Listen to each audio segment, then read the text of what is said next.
All right. Tom here with Rich. We're going to do kind of a special episode here, the Noise Brigade. Um, Rich kind of reached out and said, "Hey, I'd love to talk on some David Crosby." So, um, Rich, you're the David Crosby knowledge man here. I'm just going to be asking questions and looking at articles. So, Gotcha. let's get into this. So, This is like the second in our series of No Bob episodes. I know these might So, actually be poor guys yeah. if he actually listens to them. Uh, might notice Oh, how well they are without him. No. it'll be okay. I don't plan on going 2.5 hours this time. We talked a little bit, like maybe a half hour at most. Yeah, we'll Um, try to keep this one short and sweet. We'll cover a little bit of David Crosby's life, and then I know you have some music of his that's some of your all time favorites. So definitely get into that. So I don't know what the kind of the floor is yours. I don't know where do you want to start on Mr. David Crosby, who, yeah, as we record this, just passed away a few days ago. he was 81. Out of the four guys in Crosby, Stills, Nash and Young, he was the oldest, but they were all within 4 years of each other, so it wasn't like a big age gap. I don't mind him personally, but I'm not like the biggest fan of him as a person. But as a band, Crosby, Stills, Nash and Young. I mean, that's something I listened to with my dad growing up, and then by myself, like as I started listening to more music. It's something I would always go back to. And like I was telling you earlier, their album. It's actually their first two albums are fantastic. Crosby, Stills, Nash as the name of the first one, and then they picked up Young and released an album called Deja Vu. And Deja Vu, um, it's one of those albums where I don't think there's a bad song on it. You can listen to it like from start to finish. And I don't know if it would break my top five, but it's definitely in like my top 10 albums of all time. It's just one of the ones that I go back to and listen to over and over again. Like a lot of albums from that time, it recently had its 50th anniversary. So there was a fantastic 50th anniversary remaster that they put out last year. I have it on vinyl and it's fantastic. But even the stuff on Spotify or Apple Music is the remaster is just amazing. It's a fantastic listen. And yeah, like I said, that's like when I heard the news. And it wasn't sad because he was 81 and he kind of his last couple of albums were okay, but nothing like the original ones. Right. Um, and yeah, and he just had a bit of a fascinating life too. Crosby, Stills, Nash and Young is considered one of the first supergroups. They were all in bands before they joined together. He was in the Byrds, the band that did Mr. Tambourine Man and 8 Miles High and a couple other big songs. Um, they broke up. Again, it almost sounds like, and this is something that Penn from Penn and Teller talks about a lot when people ask him how he's been able to be partners with Teller for so long. And other bands or other things where there's two people together tend to break up after a while. Like Simon and Garfunkel, they historically hate each other. They try to get together and do a reunion and then wind up breaking up again all the time. And Crosby, Stills, Nash and Young, those guys to this day didn't really get along with a lot of them. Like they were friendly, but they would never uh, kind of get back together and do stuff. There was always a bit of animosity between members. Right. And It's almost like a relationship that goes south. that's what I was getting into. You know. Penn's thing is he's business partners with Teller and they get along, but they're not best friends. There's not that secondary relationship. Then when you get with like going back to Simon and Garfunkel, they were best friends that became a band and became a super, big band. And because that love was there and being with each other, all the time, eventually you wind up rubbing each other wrong. But if you have that just business relationship, you tend to break up after a while. You tend to stay together longer because you're not always with the other person. Right. Yeah. And the viewpoints are, that's the thing too. They may have different viewpoints, and Mm, again, this could be anybody, but in a band or in an act, the political viewpoints may not align. They're whatever, something in there just doesn't work out. And, yeah, it kind of makes that common relationship thing. Most people in general can look past those sorts of things. But sometimes if you're with somebody all the time, you're yeah. touring together, these guys would tour for, Oh, constantly. months and months on end, and tours back then were a lot different than they are now. I mean, they were crowded in little buses, and it just not good environments to be around people that you didn't really care for. So it makes a lot of sense.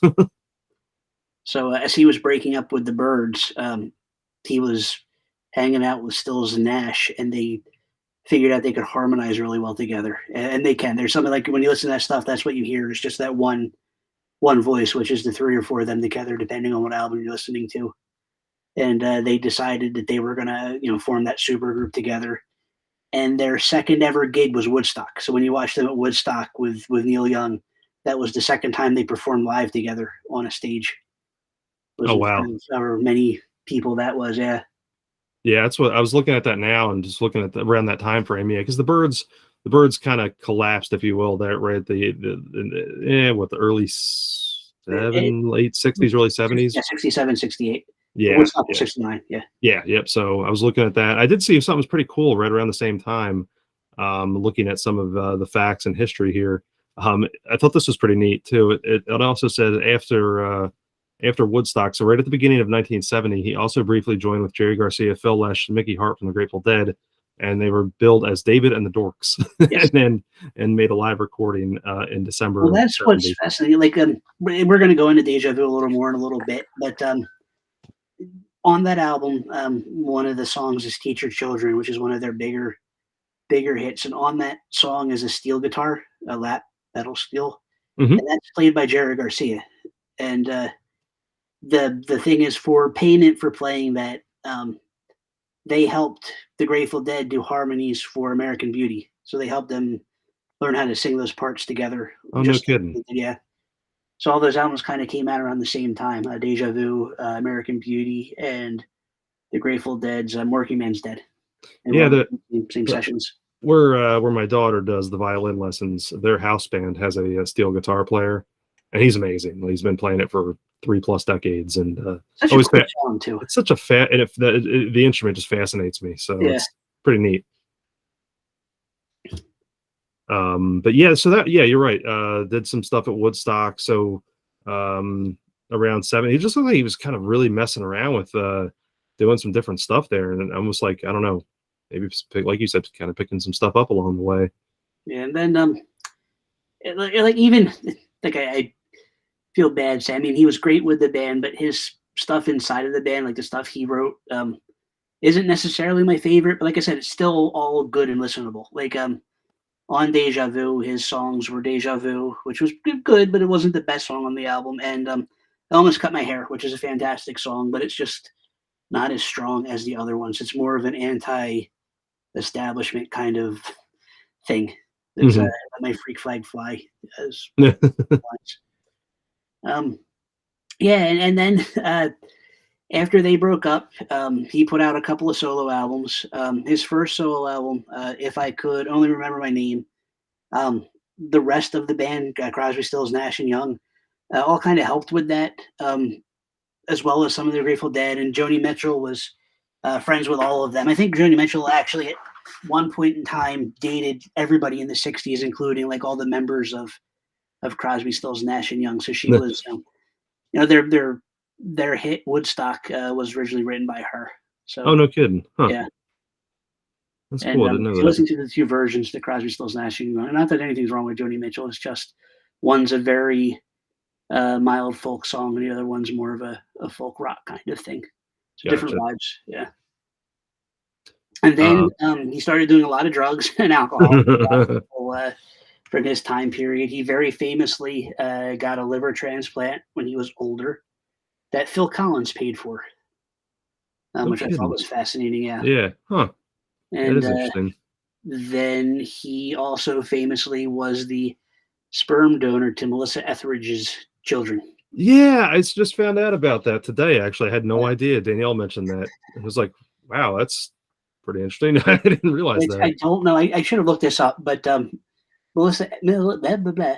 One of the people Melissa Etheridge married or dated was the La Bamba guy's wife. Like she stole him from her or stole her from him. I can't think of the Oh. guy's Lou Diamond Phillips. Mhm. Yeah. Wow, So, that's crazy. yeah, it's a Huh. weird people, these celebrities. Yeah, and you mentioned the Phil Collins paying for his liver transplant. Just kind of looking through some notes here. Um, Crosby actually did work with him in the '80s and '90s. So there was a friendship, relationship, whatever, working something there between the two. So um, you know, I for like what it, I like Genesis, but I could never get into Phil Collins solo stuff. yeah, It's not my style. definitely not my cup of tea. So Yeah. I don't have any frame of reference. I just saw the note there then on his Wikipedia that Mm. he did work with him. So um, the kind of going back though, I was curious if you recall in your and sometimes I can remember, sometimes I can't. But do you remember like your first foray into hearing uh, David Crosby and just being like, you know what, this is my jam. Oh, it would definitely be listening to it either with my dad or an album my dad had. Like I said, Deja Vu is definitely the one that I've come to love the most. But they did a live album called Four Way Street, which because it's a live album, it's a lot of their their best stuff sung live at the time, and that's got like I said all the fantastic songs on there. And then they had their greatest hits album was called So Far, and that Hmm. was another one that I just remember my dad listening to a lot. So a lot of this is again just from my dad, but then again just going on to it off of that because he was more of them. I he my After listening to Crosby, Stills, Nash and Young, I veered off and got into Neil Young. And my dad wasn't the biggest Neil Young fan. I think he liked the other guys better. So I started with Neil Young and then kind of came back around to Crosby after that. When I first started getting into listening to records and vinyl, he just had an album put out called Lighthouses, which I want to say came out in 2019. It's not even that old, and that was pretty good. I mean, it's not great because his voice at this point, like I think he just put out last year too. Like he was actually working on music when he died because it was people say we still don't know how he died. Some people are saying it was sudden, and then other reports are saying it was sudden after a long sickness. So we don't know how long he was ill. Yeah, and being 81, I mean, Yes, yeah, it's kind of, yeah, yeah, it's, I don't know, it's one of those things. It's kind of one of the unfortunate things of life. There's an yeah. expiration date. So I mean, So his newer stuff, like I said, Lighthouses was okay. I didn't listen to his last album, so I can't yeah, that comment. that was released October of 2016. 2016, okay, Yep, that makes yep, sense. Yeah, yeah, and it charted actually. I believe it was the last album to chart, at least as far as solo work is concerned, or studio work is concerned. yeah. That charted up close to the top 100. It made 117. They So, also we watched Woodstock in sixth grade. Maybe it was after sixth grade. It may have been in middle school. Middle school music class. We watched the Woodstock documentary, and oh really? yeah, they're a big part of that. And like I said, it just the "Sweet Judy Blue Eyes" is a fantastic song, no matter where you hear it. That's the do do do do do do do that one. Just Oh yeah. Okay, yeah. yeah. Like I said, you'll know. I don't know if you recognize the titles, but you'll know the music if you hear the song. I'm sure I did. Yeah, The funny thing is, my mom is huge into music, but I got more of a dose of um, the Beatles and Jimi Hendrix and Janis gotcha. Joplin. And it was more of that, type stuff that came through the '60s. Um, I don't know. I'm sure I got a healthy dose of anything Yeah, Crosby, somewhere along the way. But again, not really. And as of time I got older too, it wasn't anything I was seeking out gotcha. um, at the time. It's just one of those things like if it's on, I'll probably know it, but I may not know the person or the artist, but I'll probably recognize it immediately. Understood. That's how some of that stuff goes for me. And then all of a sudden I'll branch off and just. Yeah, But you said something that kind of spoke to me too, where you find an artist. You mentioned Neil Young, but then you circle back to previous work, and then you kind of get immersed into somebody else. And I've done that over the years yeah. many times, where you actually find yourself enjoying either A, earlier work, or B, just their work with someone else. My weirdest story about that is I never liked that. I still don't like the Police. I think the Police. I think their music is both repetitive as in all the songs sound the same, Hmm. and I think inside of the songs he only uses 5 words in the song. It's like one line repeated over and over and over again. But I like Shaggy a lot. And a couple of years ago, Sting and Shaggy did an album together that Right, was yeah. a reggae rock fusion thing. And it turns out that once Sting left the Police, he actually got pretty good. Like his music by himself is different than whatever he was trying to do with the Police. And I've gone back to listen to more of that, and I'm kind of liking Sting a little better now. Yeah, it's funny. I had a friend of mine that was always big into the Police, and I never could figure it out why. And tried to look up into some greatest hits type stuff, and I just Yeah. wasn't for me. No, I like Uh, Roxanne, but even that song, it's put out the red light, repeated over and over and over again. Yeah. I Which sounds got the same as Message in a Bottle, which sounds the same as all of their other stuff. the it's funny. The going back, I pulled this article. This was from Ultimate Classic Rock, and it was just 10 just random facts about David Crosby. And you had mentioned, he was in the Birds and all that stuff there. I thought this was pretty cool, though. On this article, it says that David's father, Floyd Crosby, he helped make the 1952 classic Western movie High Noon That was cool. with Gary Cooper and Grace Kelly. Yeah, I thought that was pretty cool. So his father's name is Floyd Crosby. So he did have a famous father. I thought that was pretty interesting. I'm not 100% sure, but I'm like 80% sure that not Peter Fonda, the other guy, one of the characters from oh god, it left my head. Easy Rider. One of the characters from Easy Rider is made to look like him or based on his appearance. Oh, really? It Oh, would be wow. the Dennis Hopper character. Okay. Huh.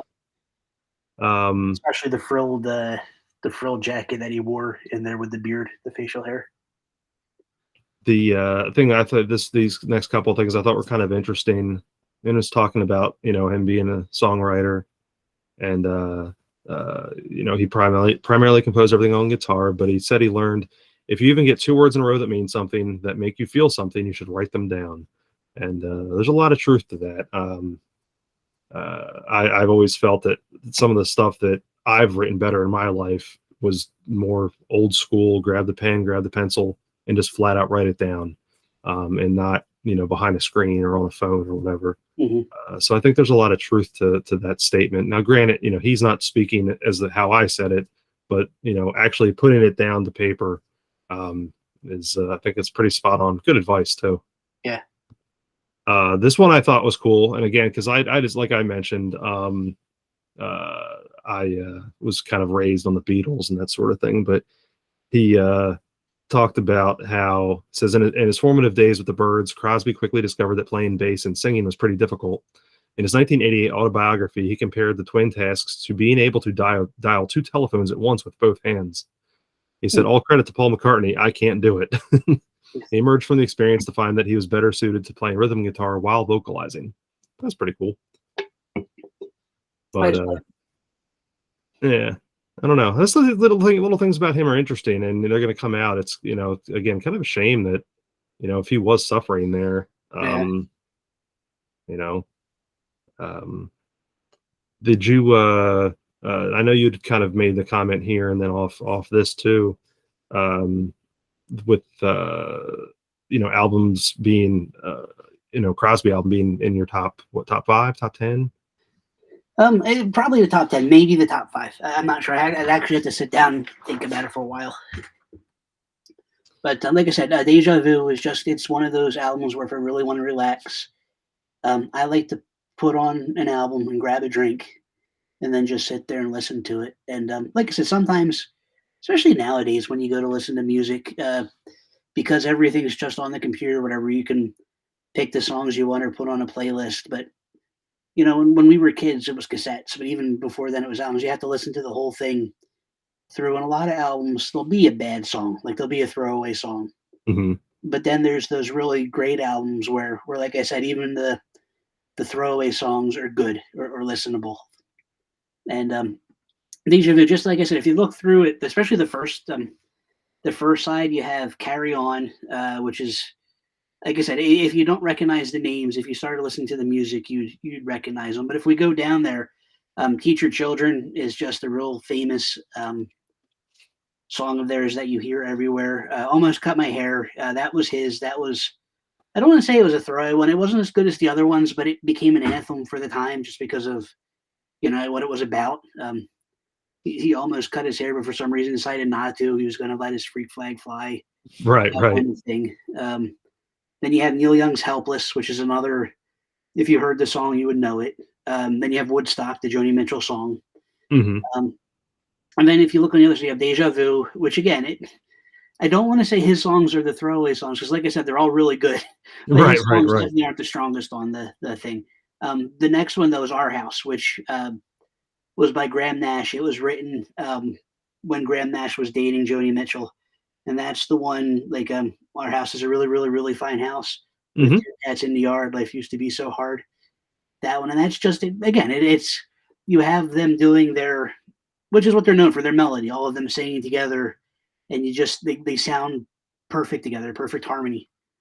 Um, and songs like Our House and Sweet Judy Blue Eyes was on their first album, but that's the other one that was like their mega hit.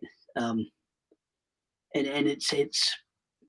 it's hard to think of another group who could do the harmonies like that, except for maybe Simon and Garfunkel and the Beatles. But like the three of those groups, CSNY and those other two, just have that perfect. Like their voices work so well together that it becomes one kind of a thing.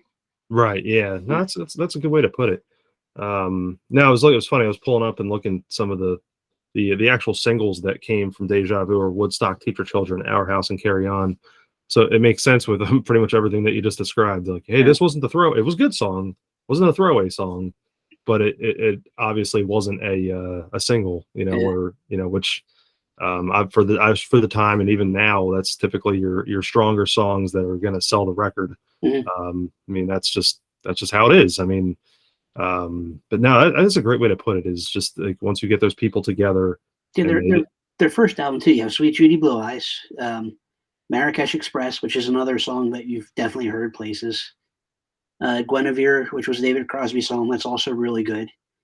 And then you have a couple that I don't know off the top of my head. "You Don't Have to Cry" and "Pre-Road Down," and then you get the album or side two and "Wooden Ships" by. It looks like a lot of them wrote it. I thought it was a Neil Young song, but apparently it's not. It's like everybody but Neil Young. But that's a fantastic song too. Um, mm, and it looks like Crosby did the lead to that one, which is kind of cool. And then you got "Lady of the Isle" and "Helplessly Hoping." "Long Time Gone." That's a really good one. That is a David Crosby song. And "49 Bye Byes" by Stills. So again, I mean, I can't speak to one or two of these, but the rest of them are just. I don't want to say bangers because that sounds dumb, but just fantastic songs. yeah, that's also a word you really don't use with Crosby, Stills, Nash, I don't know, or the Young. bangers. Yeah. Oh, that's pretty good. No, see, when it comes to, like I said, when I listen to a record, I want something that's going to be good all the way through and something I can kind of relax to. And I listen to, I try to listen to a lot of different music. The other one that I put on all the time that, again, it's this one's probably my top five is Cat Stevens' "Tea for the Tillerman," and that's another one where I think there's no bad songs on it. And I don't want to talk about Cat. We'll wait till he dies to talk about him. But Cat Stevens is another guy who's had just an interesting life, just because of his. He gave up music when he switched to Islam because he thought his music would overshadow God, and he couldn't overshadow Muhammad.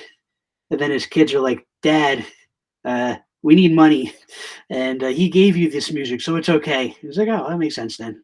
Yeah, we could do Let me this start as making a music again. precursor for a Cat Stevens episode. See, Yeah, I mean, and he doesn't, doesn't have to die. We can do it yeah. when he's still alive. The I'm one thing I trying was to think funny. of like I don't listen to a lot of modern music, so I can't put modern music. I like the last uh who's that emo chick? That Billie Eilish. Last Billie Eilish album wasn't horrible. Mhm. I didn't like her first one because I thought it was just a little too electronic, if that makes sense. She kind of switched styles for her second one. Taylor I've Swift, listened to basically nothing current, yeah, so I Taylor cannot tell Swift's you. okay. Like there's some Taylor Swift I can listen to. Other one just sounds a little too bubblegum to me, which is probably the wrong term to use for that too. We're gonna get a lot of hate for From the saying that. Swifties. Yeah, yeah. Yeah, no, We just I've dived into stuff very still industrial, a lot of electronic stuff these days, but one of the last things I picked up uh, was it Fight the no, yeah, Fight the Power by Public Enemy. Mhm. That's a good album. I actually picked that up on vinyl not too long ago. Yeah, I remember having a CD or something back in the day. So, like I said, I try to listen to a lot of different stuff, but I keep going back to, I guess, the '60s and '70s. And then I like my punk, so I'll go back to like I just saw the Dead Milkmen live again for like the ninth time, and they're really good. They have a new album coming out. Um, I just picked up Bad Brains, well, reissue of their first album, and Oh, that's cool. like a reggae punk kind of mix. Yeah, I remember listening to them. I was huge into stuff back in the late '90s or mid '90s, I should say, into the late '90s, early Definitely, 2000s, and we grew up when it was post punk and yeah, the grunge. I guess grunge would be the big thing during our time. And yeah, I I like picked up a lot of that, like Dead Kennedys, and listened to a lot of. I really love early Bad Religion. yeah, Really, anything prior to like 1988 is just fantastic.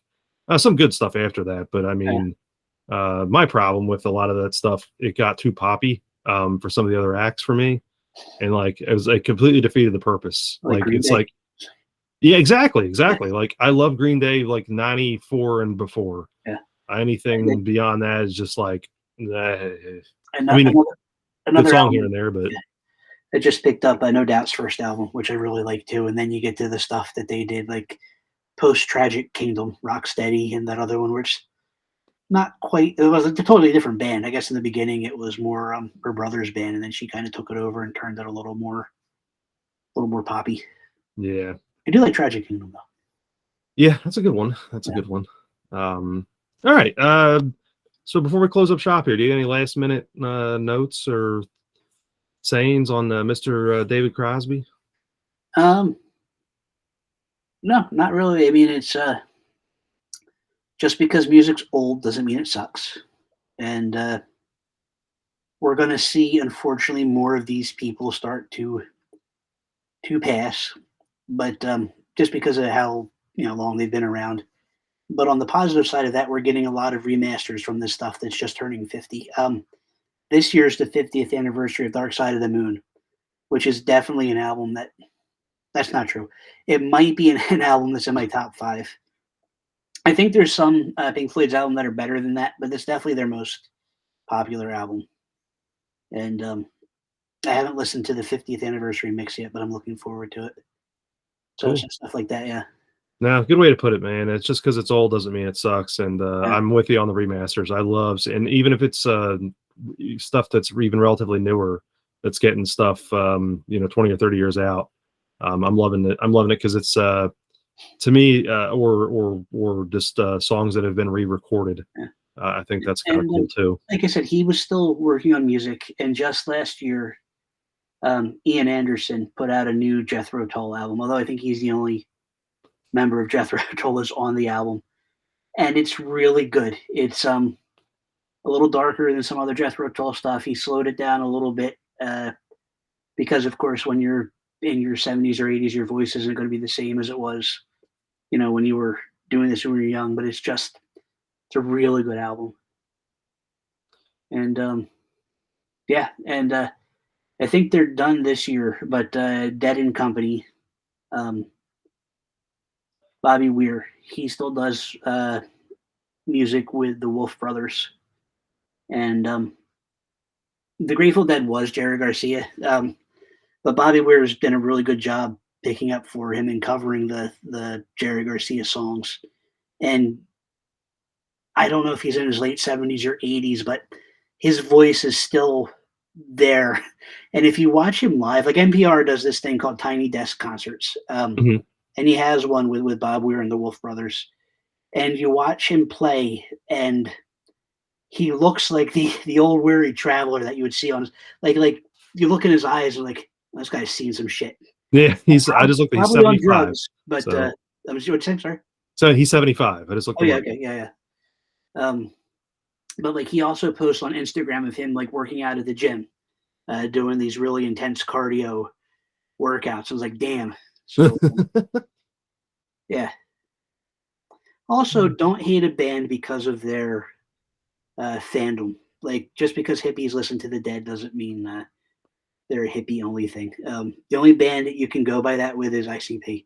You can hate their fans, but everyone else, just give them a chance. I like that. Give him a chance.